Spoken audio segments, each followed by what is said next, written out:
Gas agency గోదాంను gas agency డీలర్లు ముట్టడించారు. అక్రమ దందాపై agency నిర్వాహకులను నిలదీశారు. అనుమతులు లేకుండా అక్రమంగా గ్యాస్ సిలిండర్లను పంపిణీ చేయటంపై ఫైర్ అయ్యారు.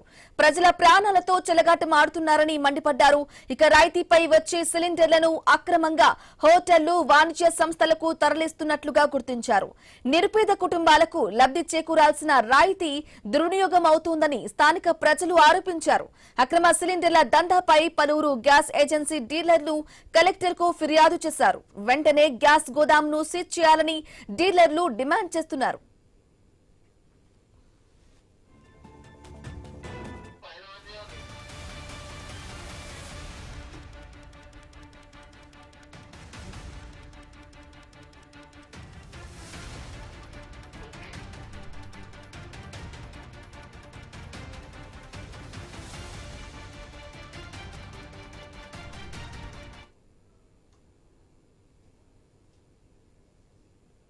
సిరిసిల్లలో అక్రమంగా కరీంనగర్లో గల నిర్మల గ్యాస్ సిరిసిల్లలో అక్రమంగా వాళ్ళకు ఇన్వాయిస్ కరీంనగర్ ఉండగా సిరిసిల్లకు అక్రమంగా తెచ్చి జనావాసాల మధ్య ఈ ఏజెన్సీని నిర్వహిస్తుంటూ గతంలో ఐ న్యూస్లో కూడా వచ్చిన సంబంధిత అధికారులు దీన్ని చూడనట్టు చేస్తున్నందున ఈరోజు గ్యాస్ డీలర్లు అందరం వచ్చి ఇన్వాయిస్ లేని లారీ ఇక్కడికి వచ్చింది కాబట్టి దీన్ని సీజ్ చేయాలని అధికారుల దృష్టికి తీసుకెళ్లడం జరుగుతుంది.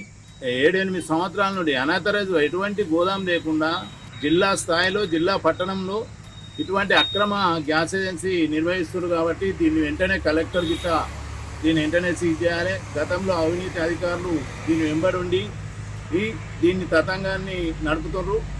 ఇప్పటికైనా ఈ కలెక్టర్ గారు కన్ను తెరిచి దీన్ని వెంటనే క్లోజ్ చేయాలని మేము ఐటీ ద్వారా కోరుతున్నాం.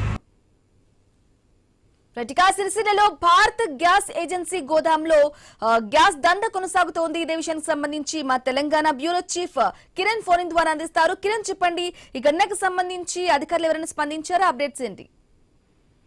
బ్రాహ్మణి సిరిసిల్ల జిల్లా కేంద్రంలో రుక్వీర్ భారత్ గ్యాస్ ఆగడాలపై ఐనిస్ వరుస కథనాలు వేయడం జరిగింది. ఐనిస్ కథనాలకు స్పందించినటువంటి జిల్లా అధికారులు ఆ ఏజెన్సీ సంస్థపై కూడా విచారణ చేపట్టింది. అయితే సిరిసిల్ల జిల్లా కేంద్రంలో గత కొంతకాలంగా జనావాసాల మధ్య ఏజెన్సీ సంస్థను అంటే సంస్థ ఆగడాలు అయితే మితిమీరిపోతున్నాయని చెప్పొచ్చు. అయితే నిబంధనల ప్రకారం ఆ జనావాసాల మధ్య గ్యాస్ ఏజెన్సీ గోదాం ఉండకూడదు. కానీ అధికారులను మేనేజ్ చేసి అక్కడ జనావాసాల మధ్య అక్కడ ఏజెన్సీ సంస్థను నిర్మించడం, అదేవిధంగా అక్కడ ఏజెన్సీ నుంచి గ్యాస్ మొత్తం అంటే రాయితీ సంబంధించిన ప్రజలకు అందాల్సినటువంటి రాయితీ గ్యాస్ మొత్తం కూడా ఇటు బ్లాక్ మార్కెట్ కు తరలిస్తున్నటువంటి ఆగడాలను మొత్తం కూడా ఐనుస్ వెలుగులోకి తెచ్చింది.